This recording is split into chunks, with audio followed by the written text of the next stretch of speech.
We shall start class today. The topic is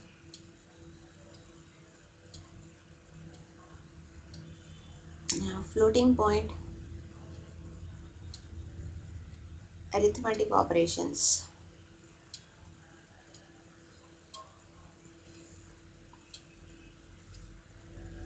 Essentially, we are studying computer arithmetic.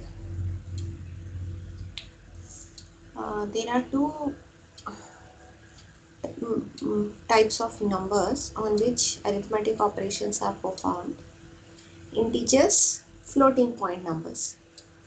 So far, we have studied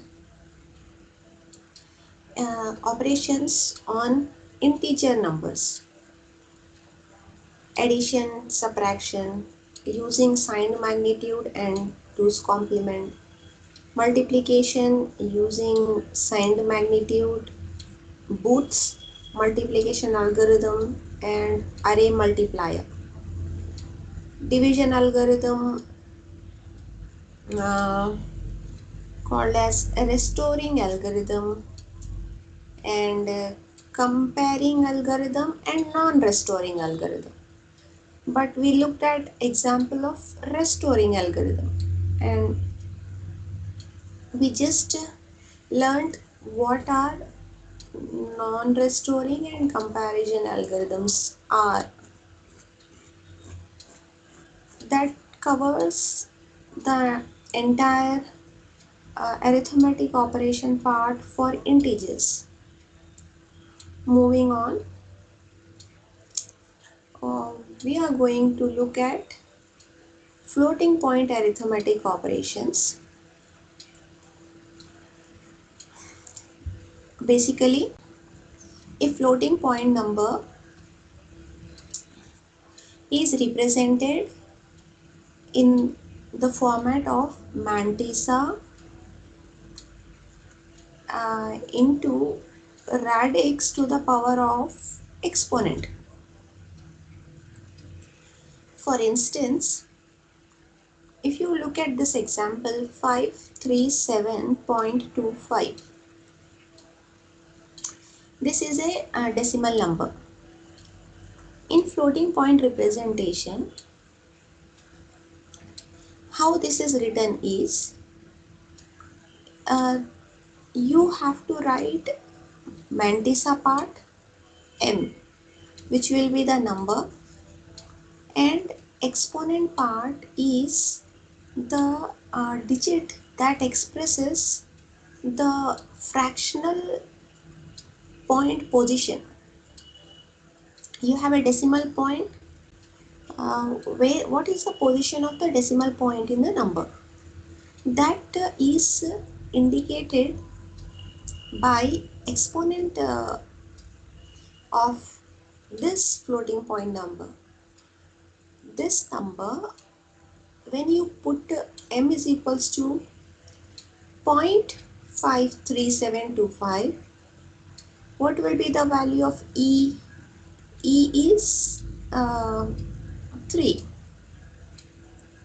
because you are moving this point here at 3 positions to the left, and therefore this 537.25 real number or decimal number with a decimal point is represented in a computer system using registers in the form of m is equal to 53725 and e is equal to 3, and it is denoted as 0.53725 into 10 to the power of 3, because this number is a decimal number. If you work on binary numbers, then instead of 10 you write here 2. For instance, if the number is 110.11, then how do you write it? 11011, and this 3 you write as 11, and here in place of 10 you write 2, and here you write 0.11011 like that.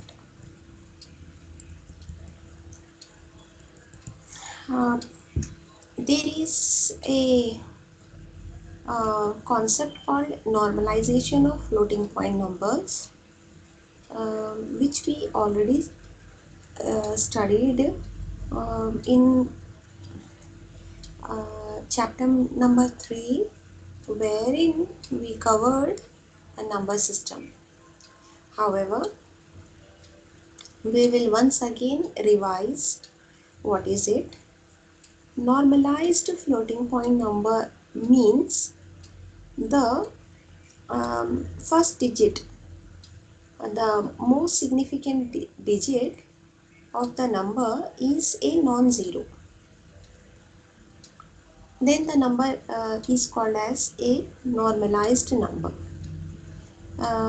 Most significant number is, um, consider this example again. This 5 is the most significant number. That 5 to right is the least significant number digit. The digit which is at the leftmost position is the most significant bit. This 5, if it is a non-zero, here anyway it is non-zero, and hence this number is a normalized number. Having said that, there may be numbers which may not be normalized. You may have 0.0025.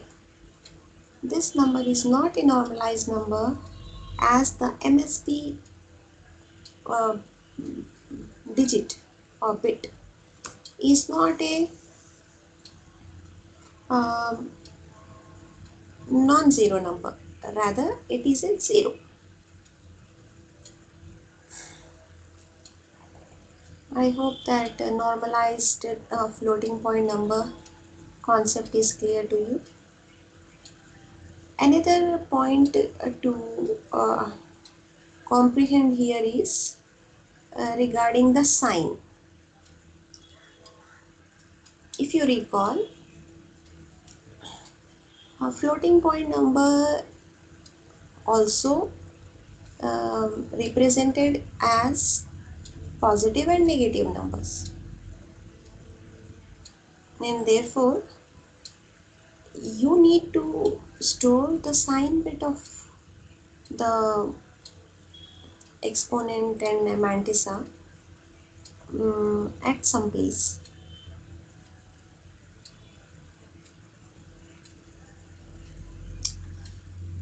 One more important point here is that if a computer uses 48-bit words to store the floating point number, then these 48 bits are divided into two parts. First is 36 bits for mantissa, 12 bits for exponent. And because you have to incorporate the sign, 36 becomes 35 here, and 2 to the power of 12 is equal to 2048. However, to incorporate the sign bit, this number is reduced by 1 and it is 2 power 2047. If you look at this, it is plus minus 1 minus 2 power minus 35 into 2 power 2047. This number represents the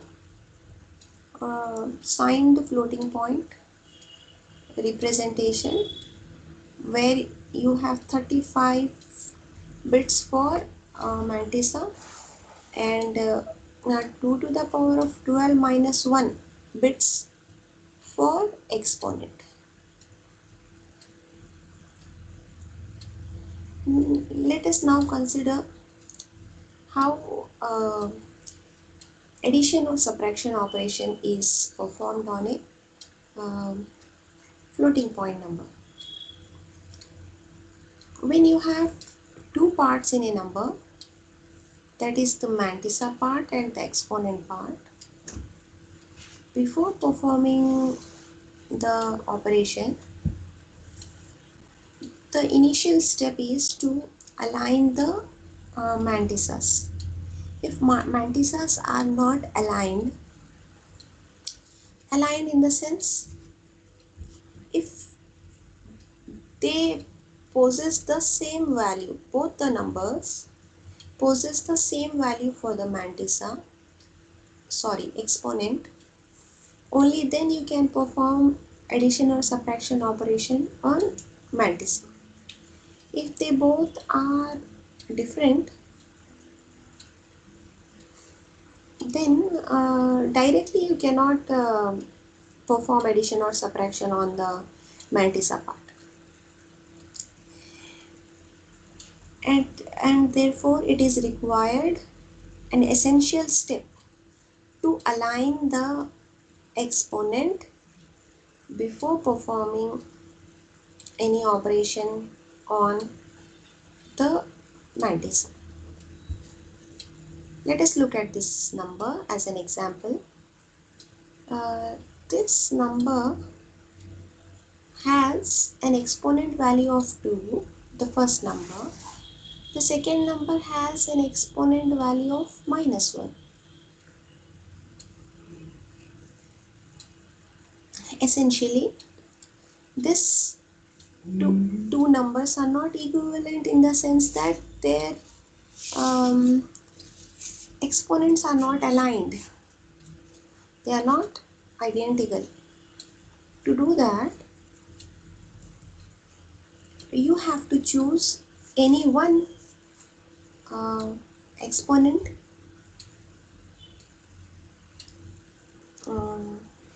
to align the other one with it.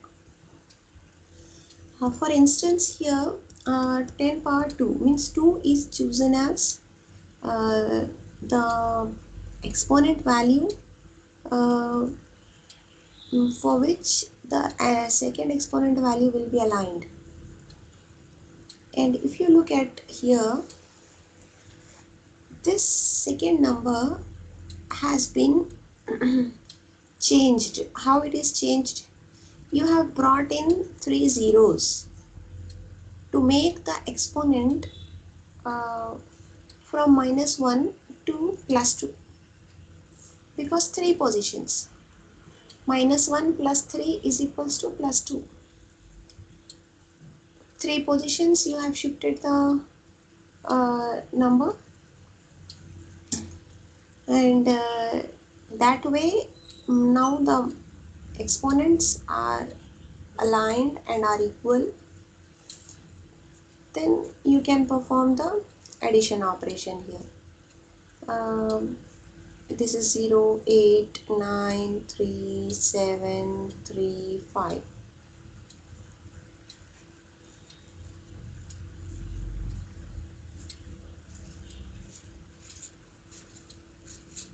There are two cases to consider here. The first case is overflow and underflow. Overflow case is when both the numbers, when both the matrices are normalized, in the sense that when both of them have a non-zero digit as most significant bit, then there is a possibility of a carry.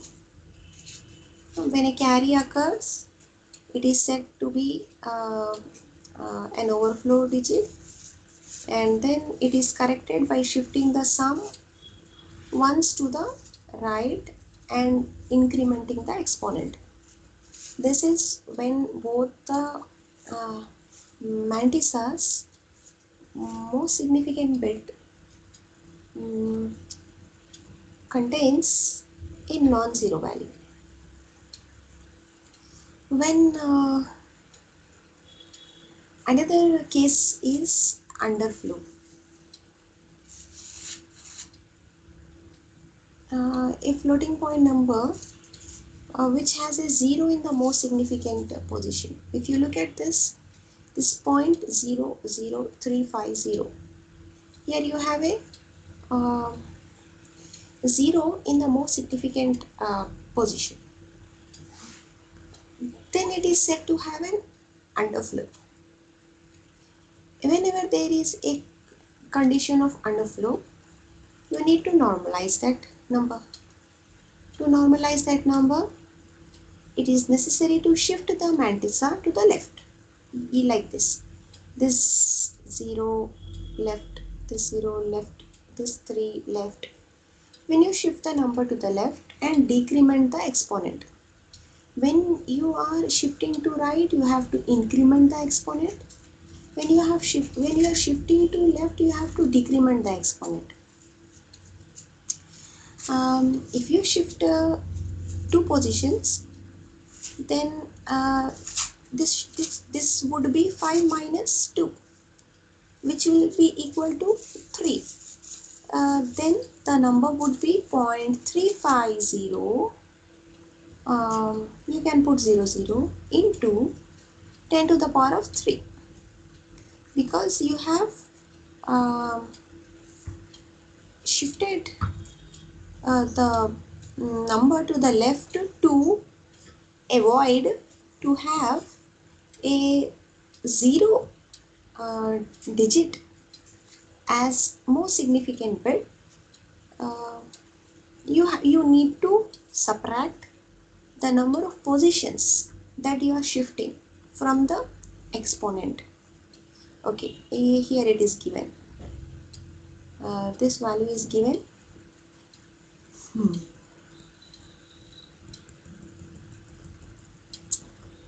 Hope that this clarifies your conceptual idea about the floating point numbers, mantissas, exponents, normalization, alignment of exponents, and considering resolving the underflow and overflow cases. Okay. Next one you need to understand is,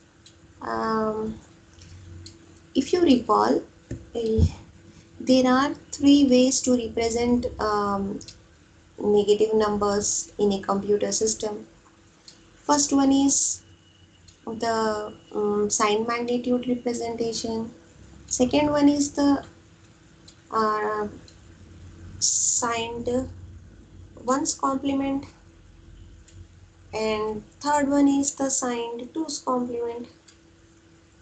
So in the context of floating point operations, a fourth kind of representation has been introduced, which is known as biased exponent. Biased exponent typically removes the sign bit as a separate entity.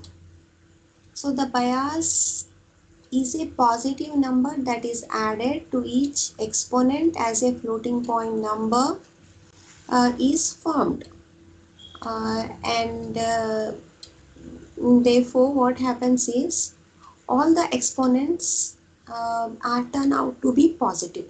If suppose you have a negative exponent, um, uh, to make it positive, you can go for this kind of representation, which is known as biased exponent.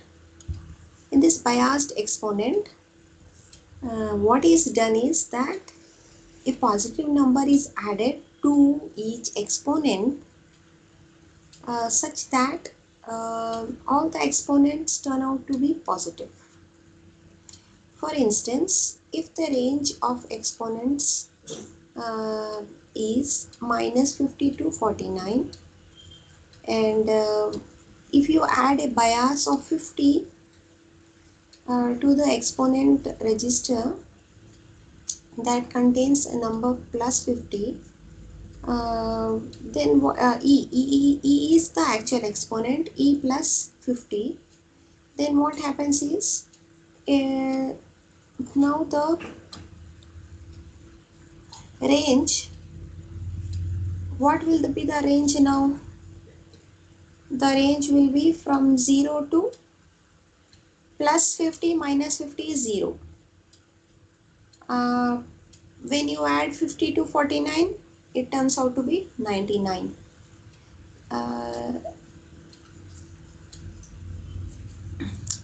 As a consequence of adding plus 50 to this range of minus 50 to 49, you get a range, a new range, which is positive from 0 to 99. If you add plus 50 here to minus 50, it turns out to be 0. So 0. 2, if you add 50 to 49, it turns out to be 99. So 0 to 99 is the new range, which is positive. This is another way to avoid having negative exponents in a floating point representation. Let us look at register configuration for performing addition operation. You require, please recall that there are 48 bits reserved to store a floating point number, out of which 48, 12 and 36. 36 bits for mantissa part and 12 bits for exponent part. Okay. Look at here. There are 3 registers, BR, ACE, QR. These 3 registers have been divided up into 2 parts. This capital B is mantissa, small b is exponent. And capital A is mantissa, small a is exponent. Capital Q is mantissa, small q is exponent. With respect to BR, AC and QR registers, you have a extended bit flip-flop.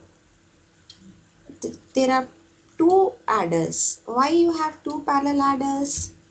One is for mantissa part, another is for exponent part. You also observe here, besides having a parallel adder, it also has a comparator. Why do we need a comparator? To check out whether the exponents of the 2 floating point numbers are identical. If a number has 0.35 into 10 to the power of 5 and 0.12 into 10 to the power of 5, when you compare exponents of these two numbers, 5 turns out to be identical because 5 minus 5 is equals to 0. Whenever it gives 0, it is like you have same exponent, and that is the one way of comparing exponents. So a comparison of exponents is the initial step of the operations which will subsequently be performed on the floating point numbers. Let us look at the flow chart. Before going into flow chart, let us consider the steps that are required to perform addition and subtraction operation on 2 floating point numbers. which are stored in AC and BR. AC and BR has two floating point numbers. Their sum or difference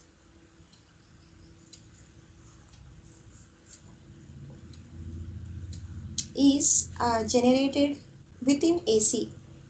It's like AC is equals to AC plus BR or AC is equals to AC minus BR. First step of this is check for zeros. Uh, for instance, if the number entire B number is 0 or entire A number is 0, it may happen. You need to check for it. Align the mantises. You have to compare the compare the exponents and then align the mantises to make the exponents equal. You have to either take the number to left or right based on the exponent value, and then you have to either increase or decrease the exponent value. And next step is to add or subtract the mantises. Finally, uh, normalization of the result is done to ensure that uh, the MSB is non-zero. Let us look at this. This looks very complicated, but it is not. It is nothing but the implementation of those 4 steps which are listed out here. These 4 steps have been implemented in the form of this flowchart.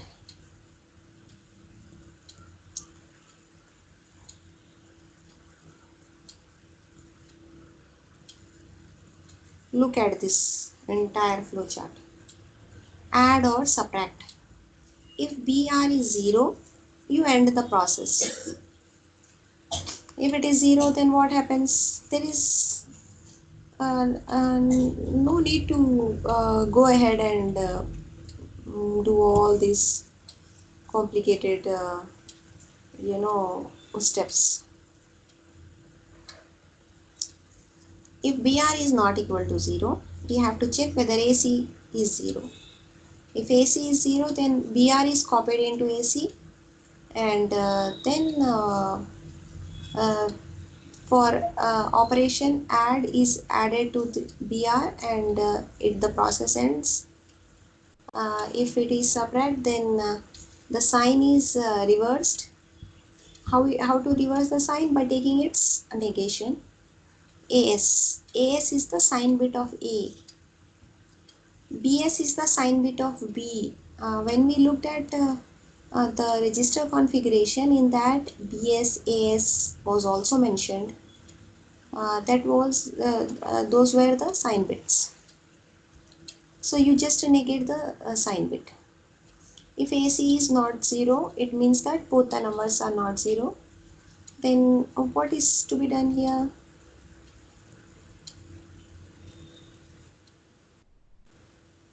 Here you need to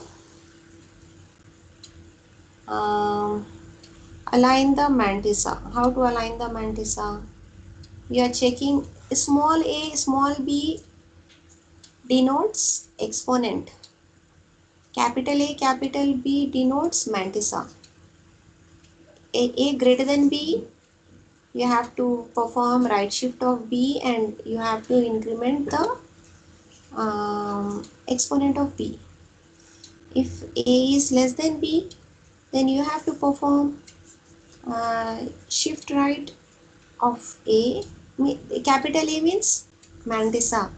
You are right shifting the mantissa, and then you are incrementing the exponent.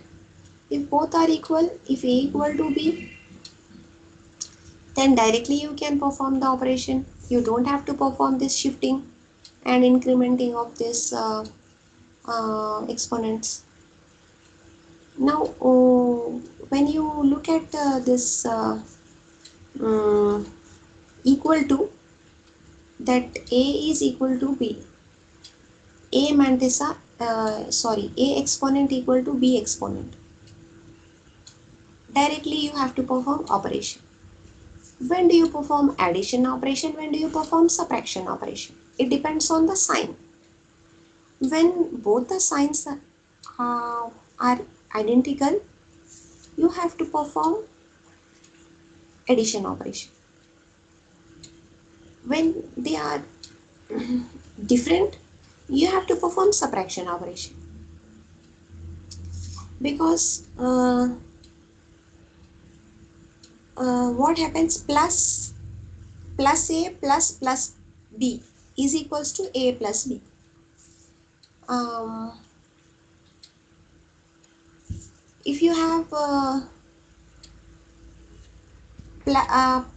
plus minus A plus minus B, so it is like plus, okay, A plus B. When you have different signs, minus A plus B, then you have to perform subtraction operation. Here you are comparing AS XOR BS. AX XOR BS is what? This is XOR operation performed on the sign bits of A and B. When what is XOR operation? 0 0 0, 1 1 also 0. So when XOR gives 0, you have to perform addition. When XOR gives 1, you have to perform subtraction. If you recall, subtraction is implemented as addition. You have to perform addition by going through 3 steps. Add the minuend to the 2's complement of subtrahend. If m is greater than n, a carry is generated, discard carry and obtain the answer.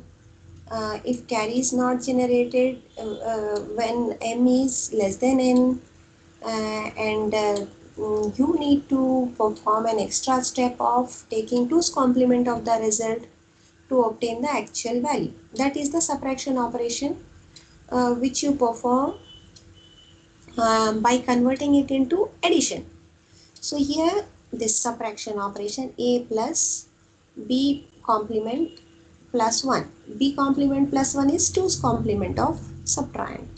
This minuend. Add the minuend to the 2's complement of subtrahend. A plus B bar plus 1. This is subtraction. When you perform subtraction, again if they are same, what you have to do, if they both give the same value, you have to perform subtraction. If they both give different value, then you have to perform. This is with respect to subtraction, means minus A minus plus B. Okay, so in that case you have to perform addition.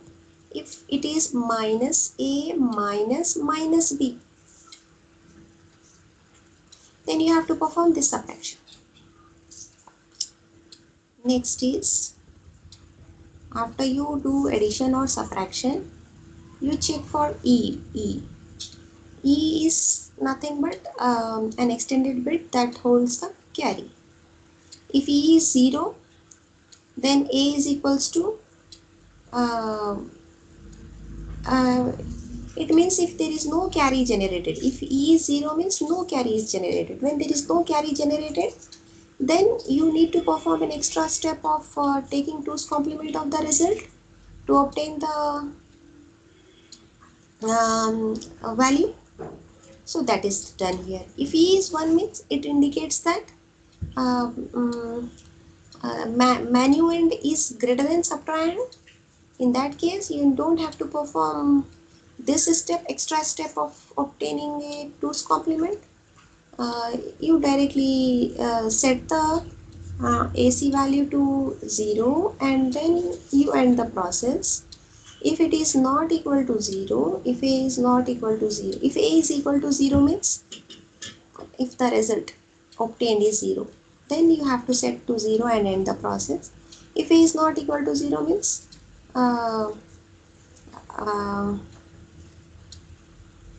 not equal to 0. Okay, when a is not equal to 0, you have to check the a1. A1 bit is the most significant bit. Most significant bit of a register. That most significant bit must be non-zero because you want the number to be normalized. For that, again you have to perform a check operation on the MSB bit. If it is 0, you have to perform shift left shift and decrement the exponent.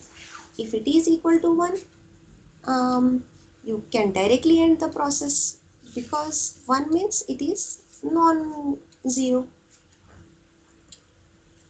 This is following this path, and when we follow this route here, when e is 0, it ends. When e is 1, what you have to do is you have to perform, it means there is a carry. Whenever there is a carry, it is like an overflow. When an overflow occurs, you have to perform right shift. You perform right shift and then you place transfer e's value into a1, and then you uh, increment the exponent. Why you increment the exponent? Whenever you are performing right shift, you have to increment the exponent. Whenever you are performing left shift, you have to decrement the exponent. This way, those 4 steps are implemented in hardware. Through this flow chart. Tomorrow we will look at multiplication. I hope that Kirti and Shravani, both of you have understood this topic. Please go through it once. If you have any doubt, you can ask. Any doubt? Go through this once. See you tomorrow. Bye.